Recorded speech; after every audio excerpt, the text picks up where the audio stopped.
I'd like to talk to you about the 5 keys to leading in times of disruption. Seth Godin wrote a brilliant book called Tribes, and in his book he said, leadership's just that ability to paint a picture, to tell a story of the future, to go there and people will follow. And it sounds so brilliantly simple, and at the root of it that is the root of leadership. If you paint the picture that resonates with people, if you find something that's in an area where people want to follow you in. But is it always that simple? Particularly when you're in periods of uncertainty or times of disruption. You see, at the moment, we are in a time of disruption. At the time of recording this, we've come out of a period of lockdown. We're going into a period of recession. And maybe for many of you leading in organisations, there is uncertainty, there is disruption. Work patterns have had to change. And so what are the keys when you're leading people then? Of course, it's really important to continue to paint that picture of the future. But there are 5 keys that help us to keep people going, to keep people hanging on to that journey that you want them to take. So there are 5 keys that can help you lead people during times of disruption, that will really help reinforce that painted picture of the future and for people to continue to go on that journey. The first one is visibility, for you to be seen, but also to see people in their current situation and to know and understand what they're going through. The second one is authenticity, to be authentic, to be real, and for people to know that you're the right kind of person for them to continue to put their anchor on during this time of disruption. The third one is to be a storyteller. I'll explain that in a bit more detail, but it's about that ability to constantly be telling people the story that they need to hear, the story of hope, the story of it's going to be okay, the story of I know where we're going, there will be challenges, but we can get through this together. To regularly remind people through story of the key things that you want them to be doing. The fourth one is to prioritise. To state clearly, these are the 1 or 2 key things that we all need to be working towards. And the fifth one is non-binary problem solving. We tend to, when we're going through disruption, just want to come up with one answer that will solve things as we move forward. But actually during disruption, we need to be able to work a little bit with the different options, with the grey, with maybe moulding things together that will help us to find the best solution in a rather disruptive time. Let's have a look at one of those keys then to leading in times of disruption. And that first one is visibility. Visibility is about being seen as the leader, but also it's about seeing those that you're working with. So let me start with that visibility of being seen as the leader. You know, when we're going through times of disruption, what's really important for people is that they want to know you're there. I don't know if you've ever been through a challenging situation or circumstance. Maybe you have. Well, when you do, maybe you've lost your job or you've lost someone that you love or you've gone through a difficult breakup. Actually, what you need from people then is you don't need the wise words. You don't need the comments. I mean, they can be helpful. But what you really need is people's presence. You need people that just will journey with you, that will come and sit with you, will just give you a bit of time, just give you patience. But most importantly, you want to know that you're not alone. Mother Teresa interestingly said, actually, the biggest problem in the world, the biggest disease or illness is not all the physical ailments, but actually is the disease of loneliness. She worked with people who were on the streets and were dying. And she said the biggest thing for her was actually to have somebody there for them in their last moments. And that's the thing that we need personally, but it's also the thing that we need if we're going through something difficult as an organisation. We need to know that the leader is there and the leader is present. I remember clearly working as a head teacher. It was my former job, and we had the devastating moment when actually one of our colleagues, a lovely lady called Tony, passed away. It was really hard for everybody. She was a wonderful person. She was loved by the staff and she was loved by the children.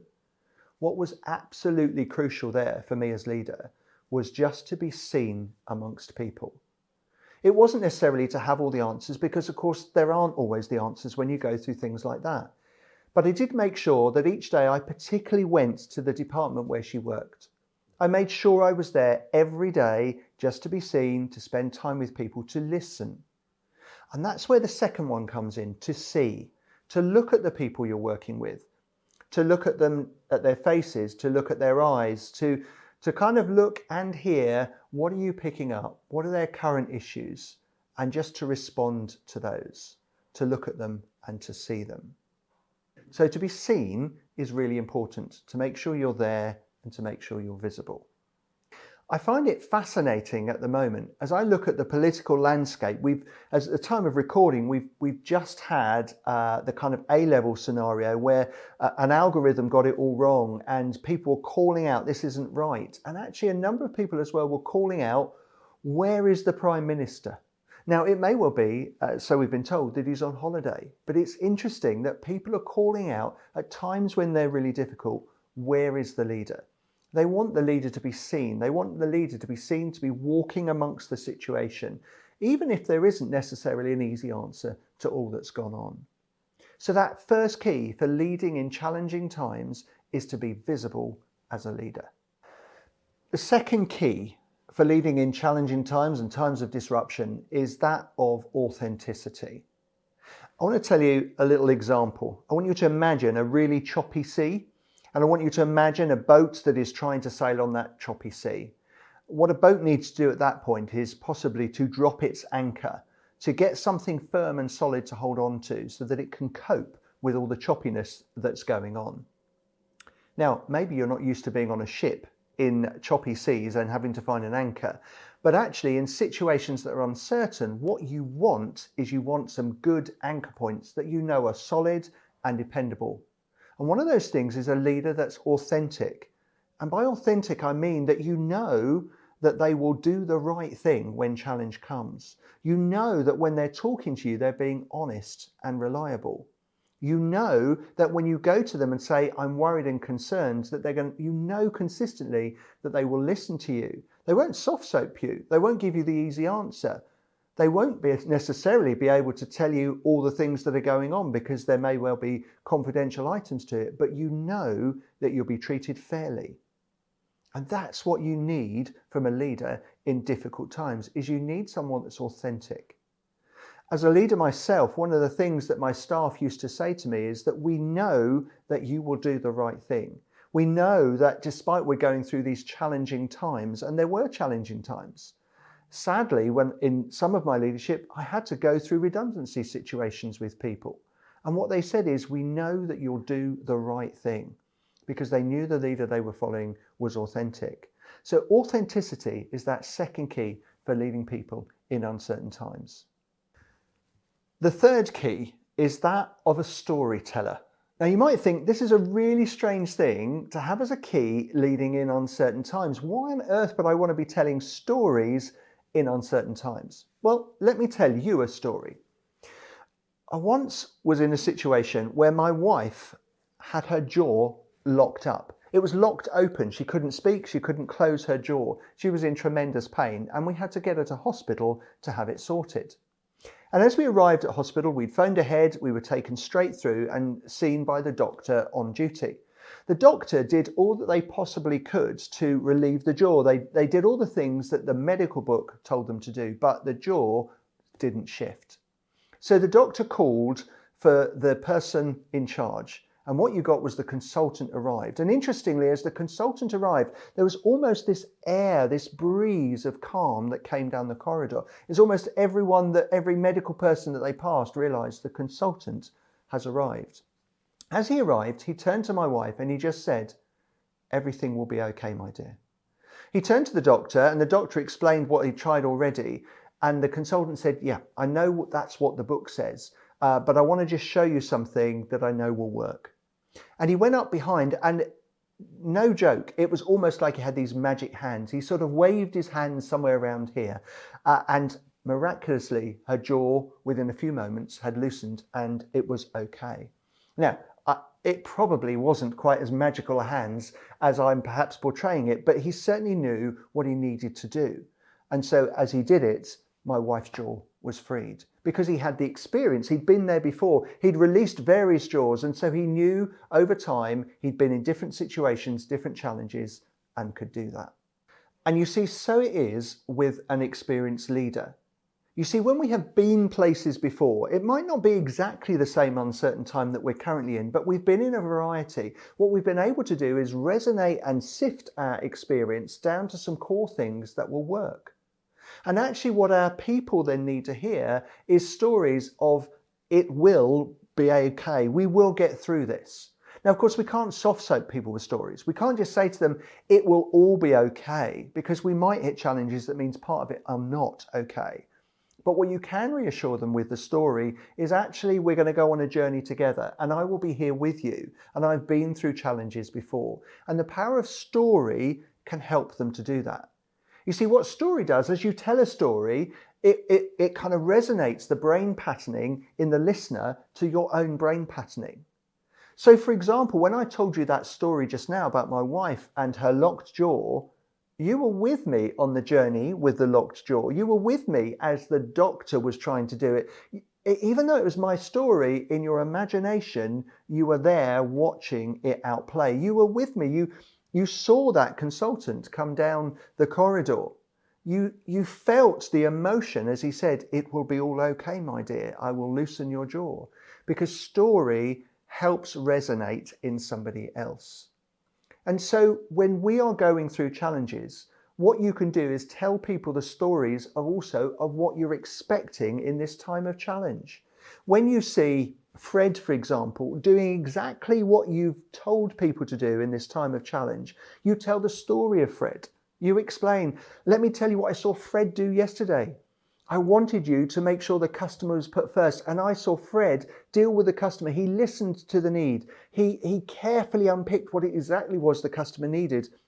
He made sure he delivered that. And although the customer was unhappy at first, what happened was the customer then actually placed another order with us. That's exactly what I want us to do. And so as you tell the story of Fred, that story will resonate with people, but also people will want to mimic the same thing that you've just described Fred doing, because they know that story of Fred caught you as the leader's attention, and they will also want to do the same to you.